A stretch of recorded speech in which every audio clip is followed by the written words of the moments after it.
ಅದೇ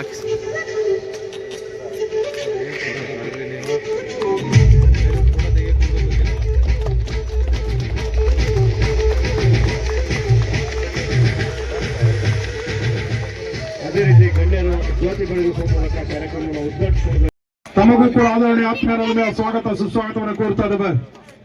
ದಯವಿಟ್ಟು ನಮ್ಮ ಪ್ರಮುಖ ವೇದಿಕೆಯನ್ನು ಕೂಡ್ಕೊಳ್ಬೇಕು. ಸುಹೇಲ್ ಪಾಚಾ, ಚೇತನ್ ಜೈನ್, ಅದೇ ರೀತಿ ಡಾಕ್ಟರ್ ಶಿವಕುಮಾರ್, ಆರ್ ಅನಂತ್ ಕುಮಾರ್ ಇವರೆಲ್ಲರೂ ಕೂಡ ನಮ್ಮ ಪ್ರಮುಖ ವೇದಿಕೆಯನ್ನು ಕೂಡ್ಕೊಳ್ಬೇಕಾಗಿ ಕೇಳಿಕೊಳ್ತಾ ಇದ್ದೇವೆ.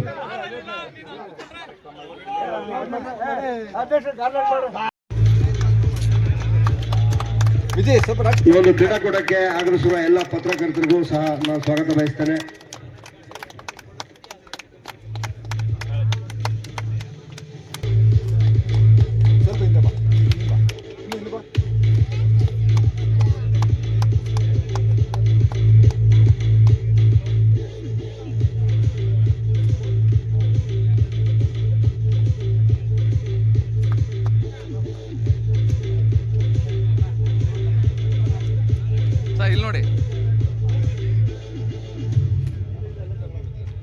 ಸಾಂಕೇತಿಕವಾಗಿ ಉದ್ಘಾಟನೆಯಾಗಿದ್ದು ಈ ದಿವಸ ಕೊನೆ ಹಂತದಲ್ಲಿರುವಂಥ ಲೆಜೆಂಡ್ಸ್ ಟ್ರೋಫಿ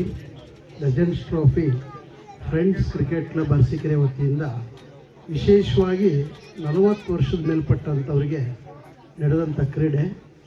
ನಮ್ಮ ರಾಷ್ಟ್ರೀಯ ಕ್ರೀಡೆ ಏನೇ ಹಾಕಿ ಅಂತ ಅಂತಿದ್ರು, ನಮ್ಮ 145 ಕೋಟಿ ಜನ ಅಪೇಕ್ಷೆ ಪಟ್ಟಿರುವಂಥದ್ದು ಈ ಕ್ರೀಡೆ.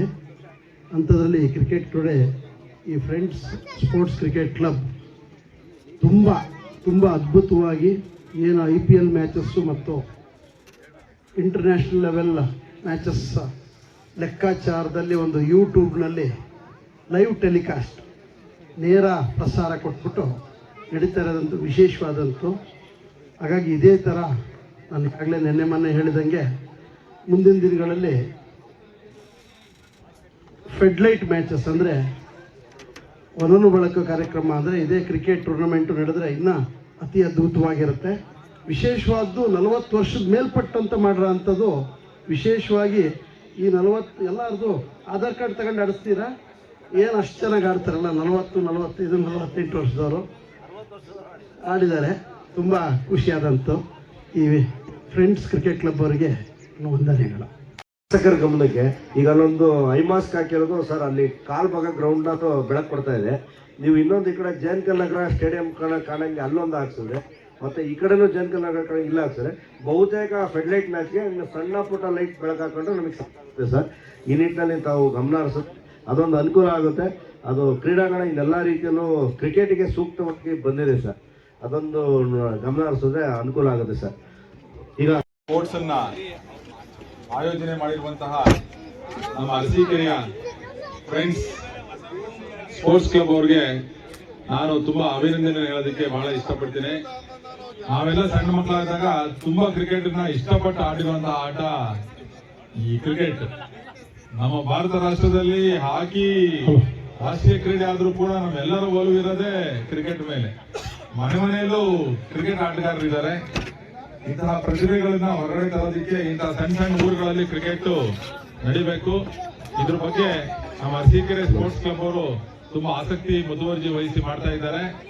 ಮಹಿಳಾ ಕ್ರಿಕೆಟ್ ಬಗ್ಗೆ ನಾನು ಹೇಳಿದೆ ಮೊನ್ನೆ ಬಂದಾಗ, ಮಹಿಳೆಯರು ಕೂಡ ತುಂಬಾ ಇಷ್ಟಪಟ್ಟು ಈಗ ಕ್ರಿಕೆಟ್ ಆಡ್ತಾ ಇದ್ದಾರೆ. ಇಂತಹ ಸನ್ನಿವೇಶದಲ್ಲಿ ನಮ್ಮ ಅರಸೀಕೆರೆಯಲ್ಲಿ ಈ ಸ್ಪೋರ್ಟ್ಸ್ ನಡೀತಾ ಇರೋದು ಬಹಳ ಸಂತೋಷವಾದ ವಿಷಯ. ಇದೇ ರೀತಿ ಮುಂದೆ ಡೇ ಅಂಡ್ ನೈಟ್ ಮ್ಯಾಚಸ್ ಆಡಿಸಿ ಎಲ್ಲ ಜನರು ಕೂಡ ಇಡೀ ಫ್ಯಾಮಿಲಿ ಬಂದು ಈ ಸ್ಪೋರ್ಟ್ಸ್ ಅನ್ನ ನೋಡಬೇಕು. ಆ ರೀತಿ ಮುಂದಿನ ವರ್ಷ ತಾವು ಆಯೋಜನೆ ಮಾಡಿ, ಆ ಆಯೋಜನೆ ಮಾಡೋರಿಗೆ ಎಲ್ಲರಿಗೂ ಕೂಡ ನಾವು ಗ್ಯಾರಂಟಿ ಸಪೋರ್ಟ್ ಮಾಡ್ತೀವಿ. ಇದೇ ರೀತಿ ಕಾರ್ಯಕ್ರಮಗಳು ಅರಸೀಕೆರೆ ನಗರದಲ್ಲಿ ನಡೆಯಲಿ. ಎಲ್ಲರಿಗೂ ಶುಭವಾಗಲಿ. ಫ್ರೆಂಡ್ಸ್ ಕ್ರಿಕೆಟರ್ಸ್ ಹಾಗೂ ಲೆಜೆಂಡಾ ಟ್ರೋಫಿ ಕಾರ್ಯಕ್ರಮ ಕಳೆದ 3 ದಿನಗಳಿಂದ ತುಂಬಾ ಅದ್ಭುತವಾಗಿ ಮೂಡಿ ಬರ್ತಾ ಇದೆ. ಈ ಒಂದು ಕಾರ್ಯಕ್ರಮಕ್ಕೆ ಆಗಮಿಸಿದಂಥ ಸನ್ಮಿತ್ರರು ಹಾಗೂ ಅರಸೀಕೆರೆ ತಾಲೂಕಿನ ಜನಪ್ರಿಯ ಶಾಸಕರಾದಂಥ ಎನ್ ಶಿವಲಿಂಗರವರೇ, ಹಾಗೂ ಇನ್ನೊಬ್ಬ ಸನ್ಮಿತ್ರರಾದಂಥ ವಿವೇಕ್ ಅವರೇ, ಹಾಗೂ ಡಾಕ್ಟರ್ ಶಿವಕುಮಾರ್ ಅವರೇ, ಹಾಗೂ ವೇದಿಕೆ ಮೇಲೆ ಎಲ್ಲ ನನ್ನ ಸ್ನೇಹಿತ ಮಿತ್ರರೇ, ಹಾಗೂ ನನ್ನ ಎಲ್ಲ ಸ್ಪೋರ್ಟ್ಸ್ ಫ್ರೆಂಡ್ಸ್ ನಾನು ಒಂದು ಮಾತನ್ನೇ ಸಂದರ್ಭದಲ್ಲಿ ಹೇಳೋದು ಇಷ್ಟಪಡ್ತೀನಿ. ಕೇವಲ ಕ್ರೀಡೆ ಕೇವಲ ನಿಮ್ಮ ಒಂದು ಮಿತಿಗೆ ಅದು ನಿಂತ್ಕೋಬಾರ್ದು. ನಿಮ್ಮ ಮಕ್ಕಳು, ಮೊಮ್ಮಕ್ಕಳು ಹಾಗೂ ನಿಮ್ಮ ನೆರೆಹೊರೆಯುವ ಮಕ್ಕಳುಗಳು ಇವತ್ತು ಎಷ್ಟು ದುಃಖ ಆಗುತ್ತೆ ಅಂತ ಹೇಳಿದ್ರೆ, ಇವತ್ತು ಮಕ್ಕಳಲ್ಲಿ ಕ್ರೀಡೆ ಅನ್ನೋದೇ ಮರ್ತೋಗಿದೆ. ಕ್ರೀಡೆ ಇದೆ ಅನ್ನೋ ಪದನೇ ಅವ್ರಿಗೆ ಗೊತ್ತಿಲ್ಲ ಇವತ್ತು. ಅಂತ ಒಂದು ಶೋಚನೀಯ ಪರಿಸ್ಥಿತಿಗೆ ಇವತ್ತು ನಾವು ಬಂದು ನಿಂತಿದ್ದೀವಿ. ಇವತ್ತು ದಯವಿಟ್ಟು ಇಲ್ಲಿ ಸಾಕಷ್ಟು ಜನ ಇವತ್ತು 40 ವರ್ಷ ಮೇಲ್ಪಟ್ಟಂತ ಯುವಕರು ಇಲ್ಲಿದ್ದೀರಾ. ಇರೋ ಸ್ಟೇಡಿಯಂ ಎಲ್ಲ ಯುವಕರು ನಾನು ಇವತ್ತು ಕರೆ ಕೊಡ್ತೀನಿ. ದಯವಿಟ್ಟು ನಿಮ್ಮ ಮನೆ ಸುತ್ತಮುತ್ತ ಇರೋಂಥ ಮಕ್ಕಳು, ನಿಮ್ಮ ಮಕ್ಕಳುಗಳನ್ನ ಇವತ್ತು ದಯವಿಟ್ಟು ಅವ್ರಿಗೆ ಸ್ಪೋರ್ಟ್ಸ್ನ ಅಭಿರುಚಿನ ಹೊಂದುವಂತ ಕಾರ್ಯಕ್ರಮಗಳನ್ನ ದಯವಿಟ್ಟು ನೀವು ಮಾಡಿ.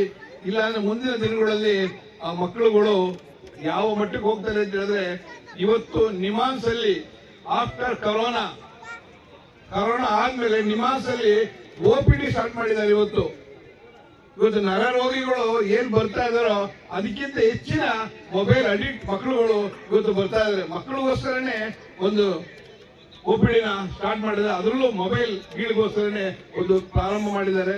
ದಯವಿಟ್ಟು ಇವತ್ತು ಎಲ್ಲ ಸ್ನೇಹಿತರುಗಳಿಗೆ ನಾನು ಇವತ್ತು ಒಂದು ಕರೆಯನ್ನು ಕೊಡ್ತೀನಿ, ಒಂದು ಮನವಿಯನ್ನು ಮಾಡ್ತಾ ಇದ್ದೀನಿ. ದಯವಿಟ್ಟು ನಿಮ್ಮ ಮಕ್ಕಳುಗಳು, ನಿಮ್ಮ ಅರೆಯವರ ಮಕ್ಕಳುಗಳನ್ನ ದಯವಿಟ್ಟು ಅವ್ರನ್ನ ಸ್ಪೋರ್ಟ್ಸ್ಗೆ ಉತ್ತೇಜನ ಕೊಡಿ. ಅವ್ರು ಯಾವ್ದಾರ ಸ್ಪೋರ್ಟ್ಸ್ ಆಡ್ಲಿ, ದಯವಿಟ್ಟು ಅವ್ರನ್ನ ಕರ್ಕೊಂಡ್ಬಂದು ಫೀಲ್ಡ್ಗೆ ಬಿಡಿ, ಪ್ರೋತ್ಸಾಹ ಕೊಡಿ. ಮತ್ತೆ ಇದರಲ್ಲಿ ಎಸ್ಪೆಷಲಿ ನಾಳೆ ನಮ್ಮ ಶಾಲೆಯ ವಾರ್ಷಿಕ ಕ್ರೀಡಾಕೂಟ ಇದೇ ಗ್ರೌಂಡ್ ನಲ್ಲಿ ನಡೀತಾ ಇದೆ. ಆ ಒಂದು ಕಾರ್ಯಕ್ರಮ ಆಯೋಜನೆ ಮಾಡೋದು ಎಷ್ಟು ಕಷ್ಟ ಇದೆ ಅನ್ನೋದನ್ನ ನಮ್ಮ ಶಿಕ್ಷಕರಿಗೆ, ನಮ್ಮ ಪ್ರಿನ್ಸಿಪಾಲ್ಗೆ, ನಮ್ಮ ಆಡಳಿತ ಮಂಡಳಿಗೆ ಅದು ಗೊತ್ತಿದೆ. ಅಷ್ಟು ನೋವಿದೆ. ಅಂತ ಒಂದು ನೋವಿನಲ್ಲೂ ಇವೆಲ್ಲ ಇಂಥ ಒಂದು ಕಾರ್ಯಕ್ರಮ ಆಯೋಜನೆ ಮಾಡಿದಿಲ್ಲ ಅಂದ್ರೆ ನಿಜವಾಗ್ಲೂ ನಮಗೆ ಹೆಮ್ಮೆ ತರಂತ ವಿಚಾರ. ಅದರಲ್ಲೂ ಅರ್ಸಿಕರಿಗೆ ಹೆಮ್ಮೆ ತರಂತ ವಿಚಾರ.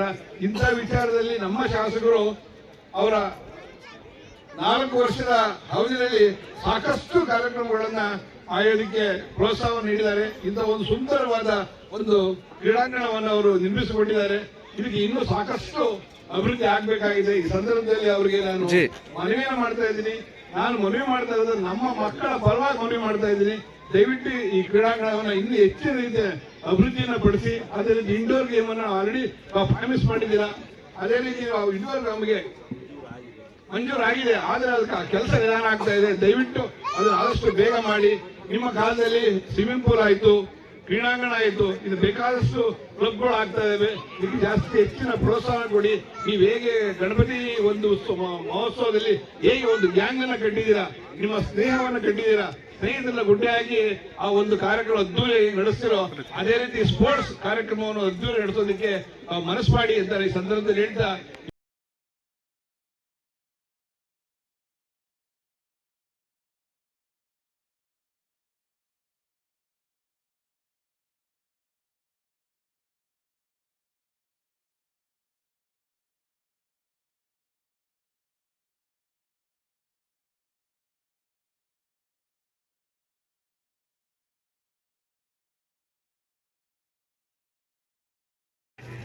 ಕ್ರೀಡಾಪಟುಗಳಾದಂಥ ದಿವಂಗತ ನಮ್ಮ ಮಹಾದೇವು ಅವರ ಜ್ಞಾಪಕಾರ್ಥಕವಾಗಿ ಈ ಒಂದು ಟೂರ್ನಿಮೆಂಟನ್ನು, ಕ್ರಿಕೆಟ್ ಟೂರ್ನಿಮೆಂಟನ್ನು ನಡೆಸ್ತಾ ಇರ್ತಕ್ಕಂಥ ಈ ಸಂದರ್ಭದಲ್ಲಿ, ಆಯೋಜನೆಗೊಂಡಿರ್ತಕ್ಕಂಥ ಈ ಸಮಾರಂಭದಲ್ಲಿ ಕೆಲಸವನ್ನು ನೀವು ಮಾಡಿರೋದಕ್ಕೆ ನಾನು ಇದಕ್ಕೊಳ್ಟಾಗ ಬರಬೇಕು ಅಂತ ಬಂದ್ರಿ. ನಾನು ಹೇಳಿದೆ ಇಲ್ಲಪ್ಪ ಬರೋಕ್ಕಾಗೋದಿಲ್ಲ, ನೀವು ಮುಂದೂಡಿ ಅಂತ ಹೇಳಿದೆ. ಮುಂದೂಡಿದಿರಿ, ಪರವಾಗಿಲ್ಲ, ಭಾಳ ಚೆನ್ನಾಗಿ ಅರೇಂಜ್ಮೆಂಟ್ಸ್ ಮಾಡಿದಿರಿ, ಭಾಳ ಸಂತೋಷ. ನಮ್ಮ ಕುಮಾರಣ್ಣ ಹೇಳ್ದಂಗೆ ಇವತ್ತು ಆರೋಗ್ಯದ ಮದ್ದು ಕ್ರೀಡೆ.